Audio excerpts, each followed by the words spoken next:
세계적인 암 전문가이시면서도 교회 훌륭한 권사님이셨던 원종수 박사님을 우리가 잘 압니다. 이분은 어려서부터 부모님의 말씀에 아니요라고 하는 말 한마디를 하지 않으셨다고 그럽니다. 대전고등학교를 다닐 때인데 학교 학생이 2학년이 480명이었는데 성적이 350등이었다고 합니다. 이런 성적을 갖고 있는 어머님을 혼자 모시면서 살고 있는 이 원종수 학생에게 담임 선생님이 불러서 야, 혼자 계신 어머님이신데 또 이렇게 등수가 이 정도 돼서 어떡하냐. 근데 너무 충격적이었다고 그래요. 그래서 2학년 때인데 이 말씀을 들은 원종수 학생은 정말 마음을 가다듬고 그때부터 공부를 하기 시작했는데 놀랍게도 졸업할 때에 전교 5등이었다고 합니다. 그리고 서울대학교 의대를 들어가게 됐고 나중에 졸업할 때에는 정말 1등으로 졸업을 하게 되어서 10만 원의 장학금을 받게 됐는데 어머님께 이 돈을 갖다 드리니까 첫 열매는 하나님께 드려야 된다. 그래서 이 첫 열매를 하나님께 드리고 정말 믿음으로 하나님께 사랑을 받는 축복 기도를 받게 되었다고 하는 그런 이야기가 있습니다. 나중에 미국에 가서 공부를 하면서 암 전문가가 되어서 세계적인 인물이 탄생이 되게 됐죠. 한마디로 얘기하면 그는 꼴찌에서 1등을 하게 됐다는 얘기입니다. 그 이유를 그는 이렇게 얘기합니다. 어머니를 하나님처럼 잘 섬기며 열심히 공부했기 때문이다 라는 말로 결론을 짓게 됩니다. 그래서 어디서나 복을 받는 사람이 되었다라는 얘기입니다. 효도는 하나님의 명령입니다. 효도를 공경하는 부모를 공경하는 것은 하나님의 명령에 순종하는 지름길입니다. 효도는 인간의 근본적인 도리죠. 효도는 부모님의 은혜에 보답하는 길이고 부모님은 우리의 효도를 받을 자격이 있는 낳으시고 기르신 분이십니다. 부모의 은혜를 깨닫지 못하는 사람은 하나님의 은혜도 깨닫지 못하는 사람이다 라고 말할 수 있는 거죠. 은혜를 모르는 사람은 짐승만도 못한 사람이라고 하는 말을 우리는 잘 압니다. 위대하게 성공한 사람의 배후에는 반드시 위대한 부모님이 있었고 또 위대한 어머님이 있었다는 사실을 우리가 잘 압니다. 특히 가장 큰 효도는 뭐냐? 믿지 않는 부모님을 믿도록 신앙으로 전도하는 것이 지름길임을 우리가 꼭 기억해야 됩니다. 전도보다 더 큰 효도가 없습니다. 왜? 지옥 갈 분을 천당 가게 하는 효도보다 더 큰 효도는 없기 때문에 그렇습니다. 부모님께 좋은 옷 사드려야 됩니다. 좋은 집 만들어 드려야 됩니다. 좋은 보약 해드려야 됩니다. 그러나 그거보다 더 큰 효도는 뭐냐? 바로 전도하여 예수님을 마음의 구주로 영접하고 천국 가게 만드는 것보다 더 큰 효도는 없다. 이렇게 말씀드릴 수가 있는 거죠. 그러므로 믿지 않는 부모님을 전도하는 것이 최고의 효도다. 이걸 꼭 기억하면서 혹시 믿지 않는 부모님들이 계시면 그분들에게 정말 효도하는 지름길은 바로 예수님을 잘 전도하는 길임을 기억하시기를 바랍니다. 그러면 부모님을 어떻게 효도해야 할까요? 첫째는 부모님께 순종하려고 애써야 됩니다. 본문 1절입니다. 자녀들아 주 안에서 너희 부모에게 순종하라. 이것이 옳으니라. 부모에게 순종하는 것이 가장 옳은 길입니다. 우리가 주 안에 있기 때문에 바로 부모님께 순종하는 길이 최고의 바른 길이고 옳은 길임을 알아야 됩니다. 주 안에서 순종해서 옳은 길을 가는 것, 이것이 축복의 지름길이다. 순종하라라고 하는 이 말을 원어로 번역하면 밑에서 듣는다, 밑에서 높여드린다, 이런 말입니다. 부모의 위치는 최고의 위치입니다. 그보다 더 높은 위치가 없어요. 아무리 역사가 변하고 무엇이 변한다 할지라도 부모의 위치는 변할 수가 없는 거죠. 그렇기 때문에 이것을 인정하는 것이 최고의 순종의 지림을 우리가 알아야 됩니다. 자녀는 부모에게 순종해야 합니다. 자녀는 부모를 높이 올려드려야 됩니다. 그것이 옳은 길입니다. 하나님이 만드신 가정의 질서 중에 하나가 부모에게 순종하는 것입니다. 그런데 얼마 전 신문에 보니까 요즘에 애완견을 많이 키우는데 애완견에게는 돈을 많이 드립니다. 근데 애완견에게 돈을 많이 드리는 것처럼 부모님에게는 돈을 안 드린다는 거죠. 여러분 한번 생각해 보세요. 내가 애완견에게 들어가는 것이 한 달에 얼마인데 부모님에게는 한 달에 얼마 정도 내가 용돈을 드리고 부모님에게 효도하고 있는가 한번 생각해 보세요. 정말입니다. 애완견에게 돈 들어가는 것만큼 부모님에게 내가 해드리지 못한다는 것을 우리가 알아야 됩니다. 탈무드에도 이렇게 얘기합니다. 부모님의 은혜를 보답하기 위해서는 경애와 공경이 함께 있어야 한다. 경애는 뭡니까? 부모의 자리에 서지 않는 것, 부모의 자리에 앉지 않는 것, 부모의 말을 거역하지 않는 것, 부모의 의견에 반대하지 않는 것이라고 얘기하고 있습니다. 다시 말하면 부모님이 늙으셔서 비록 바른 정신을 갖지 못한다고 해도 아버지는 아버지고 어머니는 어머니입니다.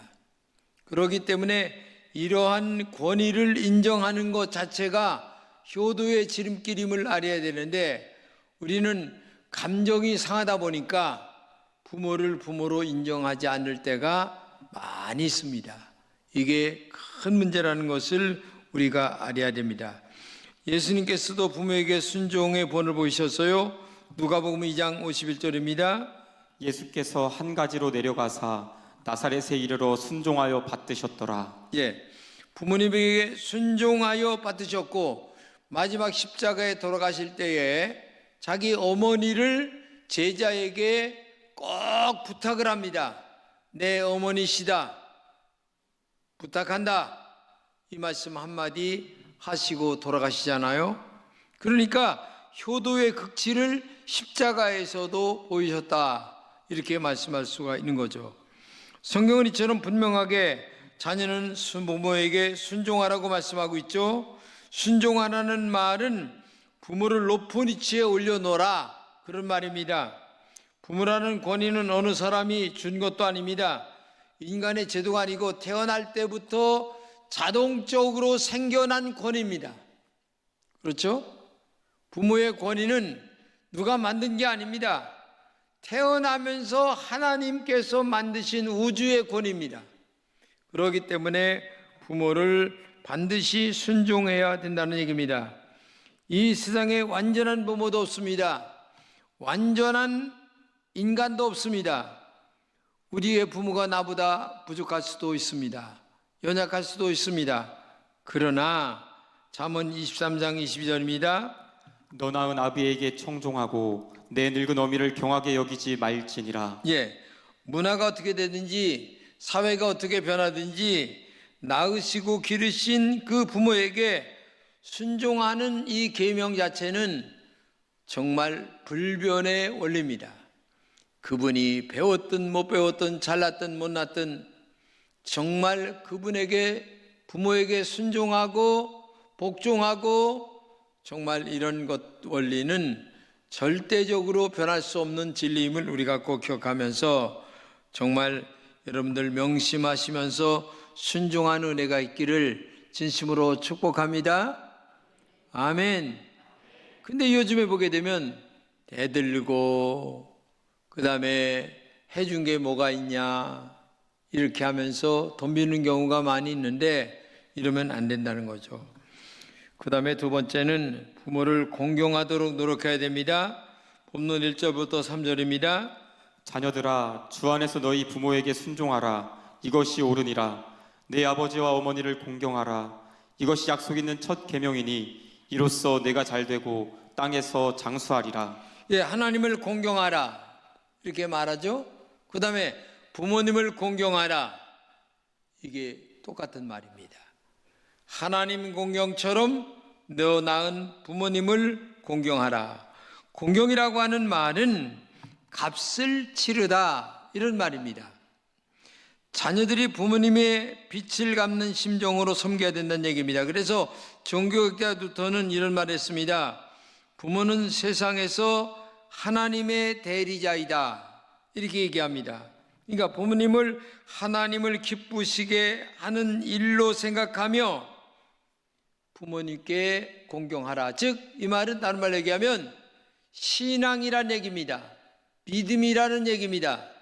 하나님의 대리자라고 하는 말은 하나님께 하는 것처럼 부모님께 공경하고 믿음으로 신앙으로 하나님을 공경하라 라는 것처럼 부모님을 공경하라, 그런 말이 되는 거죠. 그러니까 신앙과 믿음으로 해석해도 된다는 얘기입니다. 성종왕 때 있었던 일입니다. 임금님이 민심을 살피기 위하여 이제 이렇게 사복을 입고 평민복처럼 하고서 민심을 살피는데 어느 집에 갔는데 노인 앞에서 아주 아들이 노래를 부르고 며느리가 춤을 추는 겁니다. 그래서 무슨 일이 있습니까? 라고 물으니까 오늘이 우리 아버지 회갑날인데 정말 먹을 것이 없어서 며느리의 긴 머리를 잘라서 하여튼 고기하고 쌀을 사서 오늘 처음으로 오래간만에 이렇게 회갑잔치를 하게 됐습니다. 근데 아버지는 어떻게 이것을 먹을 수 있느냐? 라고 하면서 식사를 잘 안 하시는 거예요. 그 광경을 바라보는 임금님은 마음이 얼마나 감동이 되는지, 뿌듯한지 너무 기쁘고 즐거운 거예요. 그래서 나중에 이제 식사가 끝난 다음에 이런 말을 하는 겁니다. 며칠 있으면 과거 시험이 있는데 한번 좀 과거를 치러봐. 아니, 제가 무슨 과거를 치릅니까? 과거 볼 자격도 안 되고 과거 볼 능력도 안 됩니다. 아, 그래도 한번 과거를 보러 와라. 꼭 약속하자. 그래서 하여튼 과거를 보러 갔다는 겁니다. 아, 근데 시험 문제에 뭐가 났어요? 이런 얘기가 난 겁니다. 노인은 근심하고 아들은 노래 부르고 며느리는 춤추는데 이게 뭐냐? 이게 문제가 난 거예요. 뭐예요? 부모님 공경하는 거죠. 제목이 부모 공경이에요. 그래서 정말 다른 사람들은 다 모르잖아요. 이 얘기가 오직 이 한 사람만 아는 거예요. 그래서 장원급제했다고 하는 그런 이야기가 있습니다. 정말 부모 공경하면 복을 받는다, 그런 말이 되는 거죠. 자, 본문 3절입니다. 내 아버지와 어머니를 공경하라. 이것은 약속 있는 첫 계명이니 이로써 내가 잘되고 장수하리라. 약속 있는 첫 계명이라고 하는 말이 이런 말입니다. 10계명 중에 1에서 4계명은 하나님 공경하라, 그런 얘기고 5계명에서 10계명까지는 사람, 부모를 공경하라, 그런 말입니다. 그러니까 약속 있는 첫 계명이란 말은 바로 하나님 다음으로 부모를 공경하면 복을 받는다, 그런 말이거든요. 그 얘기를 지금 하고 있는 거예요. 그러니까 부모님 공경하면 바로 복을 받는다, 그런 말을 지금 하고 있는 겁니다. 그렇기 때문에 부모 공경하는 여러분 되시기를 진심으로 축복합니다. 부모님께 효도하면 하나님께서 복을 받는데 어떤 복을 받느냐? 첫째, 효도는 축복의 통로라는 겁니다. 3절입니다. 이는 내가 잘되고 땅에서 장수하리라. 이 잘된다고 하는 말은 좋게 된다, 앞날이 펴진다, 형편이 잘된다, 범사에 형통한다, 막힘없이 일이 술술 풀려나간다, 그런 말이에요. 그렇기 때문에 재물의 축복을 받아 부여하게 된다는 말도 되는 거고, 성공적인 인생을 산다, 그런 말도 되는 거고, 항상 평안하고 건강하고 기쁨이 넘치게 된다, 행복한 인생을 살게 된다, 그런 말이에요. 뭐를 하게 되면? 부모님께 효도하면 잘 되는 길이 열리게 된다, 앞날이 형편이 잘 열린다. 그러니까 여러분들이 앞으로 복을 받으려면 부모님께 효도를 해야 된다는 얘기예요. 효도를 하면 잘 된다. 할렐루야. 여러분, 효도하셔서 잘 되는 은혜가 있기를 진심으로 축복합니다. 이게 성경의 원리고 인생의 진리란 얘기예요. 두 번째는 효도는 장수의 비결입니다. 본문 3절입니다. 땅에서 장수하리라.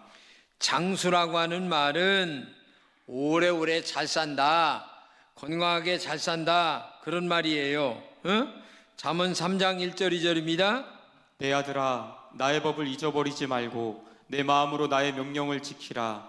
그리하면 그것이 너로 장수하여 많은 해를 누리게 하며 평강을 더하게 하리라. 하나님께 효도하라, 공경하라, 아니면 내 부모님을 공경하라, 이런 말을 잘 듣는 사람은 장수하여 많은 해를 누리게 하며 평강을 더하게 한다. 그러니까 오래오래 땅에서도 장수하게 된다. 여러분, 이것보다 더 큰 축복이 어디 있어요? 첫째는, 아니, 돈 잘 벌고 복 받고, 그 다음에 잘 되는 지름길이 부모님 공경, 그 다음에 오래오래 건강하게 장수하게 잘 사는 길이 부모님 공경. 이것보다 더 큰 축복이 어디 있겠어요? 그러니까 여러분들이 효도하면 땅에서도 잘 되고 장수하는 비결이 여기 있다는 거예요. 그러니까 정말 효도가 이렇게 내가 잘 되는 지름길임을 기억하고 효도하는 여러분 되시기를 축복합니다. 교도소에 수감된 어느 수용자가 쓴 어머니의 눈물이라는 글이 있습니다. 한번 제가 읽을 테니까 잘 한번 들어보시면 좋겠어요. 작년 겨울 첫 면회 오신 어머니께서는 고개 숙인 채 땅만 내려다보고 있는 불효자식에게 한마디의 말씀도 없으셨습니다. 잠시 침묵이 흐른 후 어머니께서는 춥지? 한마디를 떨리는 목소리로 물어보셨습니다. 이 한마디를 하시고 억지로 눈물을 참으시느라 어머니의 눈가엔 붉어지시더니 한 줄기 눈물이 흘러 내렸습니다. 이것은 그냥 눈물이 아닌 피눈물 같은 눈물이었습니다. 춥지? 겨우 한마디 하시고 접견 시간을 다 보내신 어머니는 성경책 한 권을 남기고 떠나가셨습니다. 그다시 면회가 없으신 어머니에 대하여 불평하고 있을 무렵 형이 면회를 왔을 때 어머니에 대한 불평을 하자 형은 소리를 지르며 말했습니다. 야, 이놈아, 아직도 정신 못 차리니? 너 어머니 어떻게 되었는지 알아? 순간 불길한 느낌이 들어 다그쳐 묻자 형은 어머니가 며칠 전화를 안 받으셔서 찾아가 보니 엄동설한 추운 계절에 자식의 죄가 당신의 죄 때문이라며 방에 불을 끊으시고 당신의 감옥 생활을 해야 한다고 하시면서 자식의 죄와 어머니의 죄를 용서해 달라고 기도하시다가 결국 몸져 놓으셨다는 것입니다. 그는 이렇게 고백을 했습니다. 금수만도 못한 내 두 눈에 처음으로 뜨거운 눈물이 솟구쳐 올랐습니다. 그리고 그날부터 나는 어머니가 남기고 가신 성경을 읽기 시작했습니다. 그러자 어머니의 눈에 눈물이 내 죄에 대한 하나님의 눈물이요 하나님의 사랑이신 것을 알게 되었습니다. 그러면서 펑펑 눈물을 흘리며 하나님 앞에 회개를 했고 어머니 앞에 죄송스러운 마음이 솟구쳐 올랐습니다.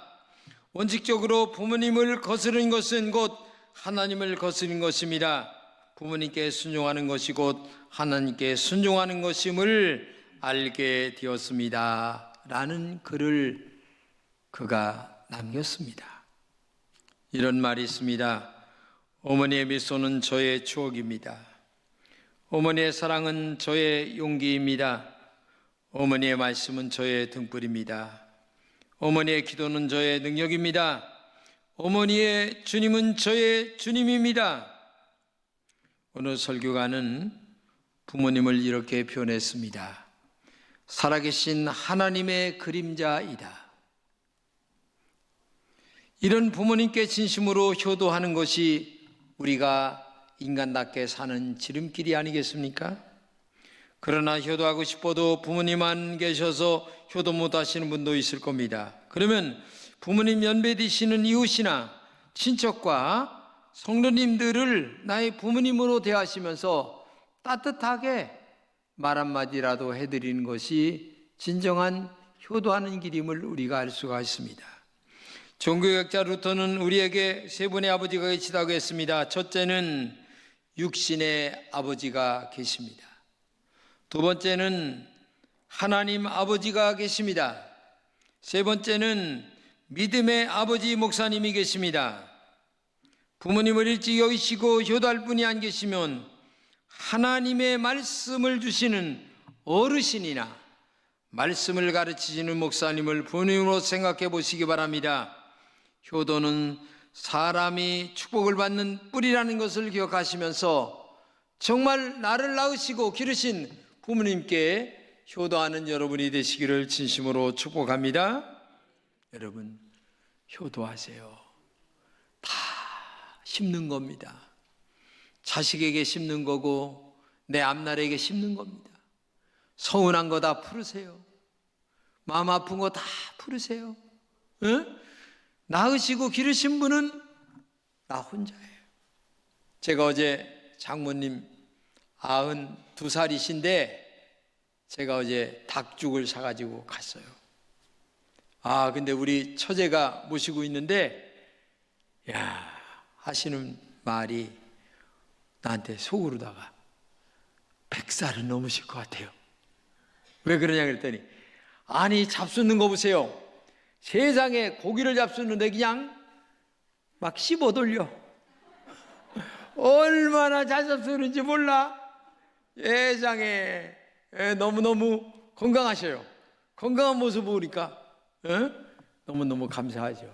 그래서 제가 감사한 모습으로 돌아왔는데 여러분, 부모님께 효도가 내 앞날에 축복을 심는 길임을 기억하고 부모님을 효도하는 여러분 되시기를 진심으로 축복합니다.